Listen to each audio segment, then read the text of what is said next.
जब जेलर एके सिंह को देनी पड़ी मुख्तार के खिलाफ गवाही। जी हाँ, यह कहना है रिटायर्ड जेलर एके सिंह का, जिन्होंने नौकरी में एक बार ऐसी स्थिति देखी कि उनको माफिया मुख्तार अंसारी के खिलाफ गवाही देने के लिए विभाग के द्वारा जिम्मेदारी दी गई, लेकिन तत्कालीन सरकार ने उनको किसी भी प्रकार की सुरक्षा नहीं दी। साथ ही अल्बर्टा प्रशासन ने उनका सहयोग किया, लेकिन राष्ट्र प्रस्तावना डिजिटल चैनल पर रिटायर्ड जेलर एके सिंह के प्रशासनिक अनुभव के आधार पर राष्ट्रीय प्रस्तावना चैनल के संस्थापक संरक्षक संजीव श्रीवास्तव की एक सीधी बातचीत को आप देखिए। नमस्कार, मैं संजीव श्रीवास्तव राष्ट्रीय प्रस्तावना डिजिटल न्यूज़ चैनल से। मैं आपको अपने दर्शकों को बता दूं कि मैं समय समय पर समाज के लब्ध प्रतिष्ठित ख्याति प्राप्त महानुभावों से मिलाता रहता हूं। आज उसी कड़ी में मैं उत्तर प्रदेश कारागार विभाग में जेलर से रिटायर्ड एके सिंह साहब के आवास पर आया हूं, जहां उन्होंने सेवानिवृत्ति के बाद एक बहुत बड़ा पानी का प्लांट लगाया है। और प्राकृतिक वातावरण में लगाए हुए प्लांट पे आपने जो अपने सर्विस के बाद जो जीवन जीने का निर्णय लिया है, उसके बारे में आइए जानते हैं कि इन्होंने पूरे प्रदेश में विभिन्न महत्वपूर्ण जगहों पे रह कर के जो अनुभव लिए हैं और अब प्राकृतिक छटा में आकर के अपना जीवन जी रहे हैं, इनके बारे में कुछ हम हमारे दर्शकों को बताएंगे। तो आइए मैं मिलाता हूं आपको एके सिंह। अभिवादन करता हूं एवं राष्ट्रीय प्रस्तावना परिवार को धन्यवाद देता हूं कि मुझे उन्होंने ऐसा अवसर प्रदान किया कि हम अपने को अभिव्यक्त कर सकें और अपने अनुभवों को आपके समक्ष प्रस्तुत कर सकें। करने के बाद आपने जो अनुभव प्राप्त किए, तो कुछ प्रशासनिक क्षेत्र की कुछ ऐसी बातें बताइए जिससे आम जनता को उससे कुछ उत्साहवर्धन और जानकारी मिल सके। मैंने 2023 में मैं सेवानिवृत्त हुआ। इस बीच में काफ़ी उतार चढ़ाव आए और विभिन्न सरकारें आईं जिन्होंने परिवर्तन जेल विभाग में काफ़ी किए और सेवानिवृत्ति के समय से पूर्व ही नया जेल मैनुअल भी लागू हो गया उत्तर प्रदेश में। आज में और तब में काफ़ी परिवर्तन समाज में हुआ, क्रांति सी आई। उस समय मोबाइल नहीं हुआ करते थे। इस समय टेक्निकल इस तरीके की क्रांति आई कि बहुत बड़ा परिवर्तन हुआ। अपराध जगत में भी उतना ही तेजी से परिवर्तन हुआ। हाईटेक अपराध होने लगे और पहले अपराधियों का साम्राज्य हुआ करता था। Lucknow jail, Kanpur jail, Meerut jail, Fatehgarh central jail, district jail, Firozabad, Muzaffarnagar की बड़ी ही कठिन जेलें हैं जहाँ पर अपराध का अनुपात अन्य जनपदों से अधिक रहता है। बड़े बड़े अपराधी और माफिया हमारी जेलों में बंद रहे और हमने पूरी निष्ठा से उन कठिन परिस्थितियों में चैलेंजिंग जॉब को सहर्ष और अच्छे तो दिखाते हैं एके सिंह जेलर साहब ने अपने जन्मभूमि को अपने बाकी जीवन का कार्यक्षेत्र में चुना है। ये हम आपको ले चल रहे हैं, बहुत सुंदर अमरूद का बगीचा है। ये कई बहुत दूर तक इसके पेड़ हैं और इस समय मैं गांव में ही हूँ, क्योंकि शाम के समय बहुत अच्छा लग रहा है। प्राकृतिक वातावरण में बाग में घूमने का एक अलग ही आनंद है। यहाँ हरी हरी सब्जियाँ भी उगाई जा रही हैं और पौध भी उगाई जा रही है। तमाम सारे फूल भी लगे हुए हैं। आपको दिखाता हूँ, दिखाइए भाई, कितना अच्छा बाग लग रहा है। उसके बाद धीरे धीरे हम लोग उस पोर्टिको की तरफ बढ़ रहे हैं जहाँ फूल पौधों को देखते हुए आप चलेंगे और फिर बैठने का भी एक बहुत सुंदर स्थान बनाया गया है, जहाँ से हम लोग आते हैं देखने। जब किसी प्राकृतिक वातावरण को बाग बगीचे में आते हैं तो फुलवारी आप देखिए, ये फुलवारी है और फुलवारी को करते हुए स्पीच करते हुए देखिए, ये बहुत अच्छी फुलवारी है। आप देख रहे हैं, यहाँ आकर के वैसे ही प्रसन्न चित्त हो जाता है व्यक्ति, कितना भी मायूसपन से आए, लेकिन यहाँ आकर के फूल पत्ती देख कर के प्रसन्नता होती है। और धीरे धीरे हम बढ़ते हैं अब उस ओर जहाँ पर बैठ कर के आगंतुकों का स्वागत किया जाता है।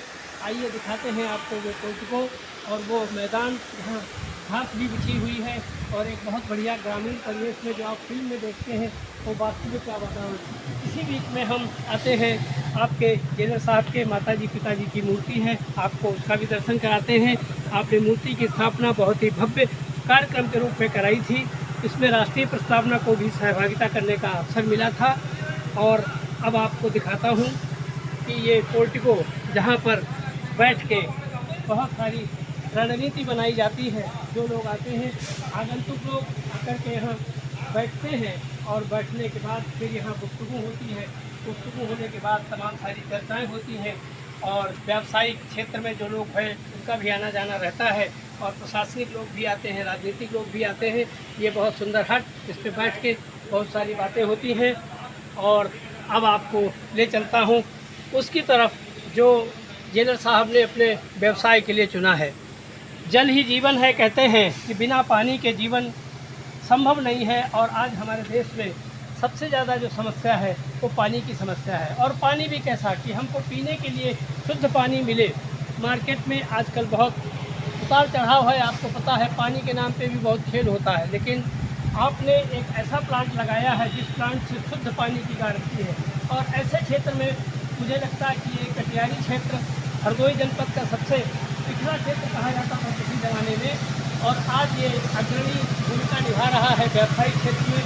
तो आइए आपको प्लांट पे ले चलते हैं जहाँ से पानी की बोतल तैयार की जा रही है। स्रोत नाम का प्लांट आपको देखने को मिल रहा है। तो देखिए बना हुआ पानी यहाँ पे एकत्र रखा हुआ है और मशीन कर रही है।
सुहाना मौसम यहाँ पे है रात को।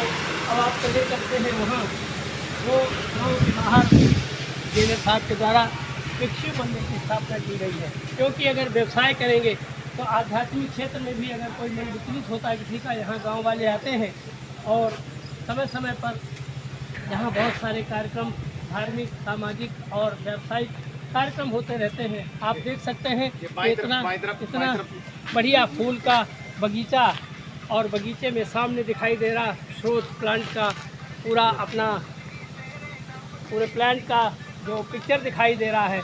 लगता है कि हम किसी व्यावसायिक नगरी में आए हैं, जबकि वास्तव में ये एक ग्रामीण क्षेत्र का एक पिछड़ा इलाका है।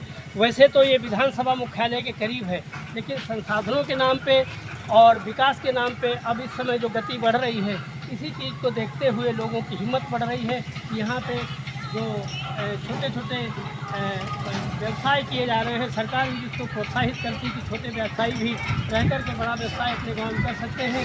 अब हम आपको ले चलते हैं शिव शक्ति धाम भटौली के नाम से सोमेश्वर महादेव के मंदिर में दर्शकों को हम दर्शन कराएंगे। आरती तो हो चुकी है यहाँ पे, लेकिन हम आए हैं क्योंकि मैं चाहता हूँ कि मेरे दर्शक भी सोमेश्वर महादेव के दर्शन करेंगे।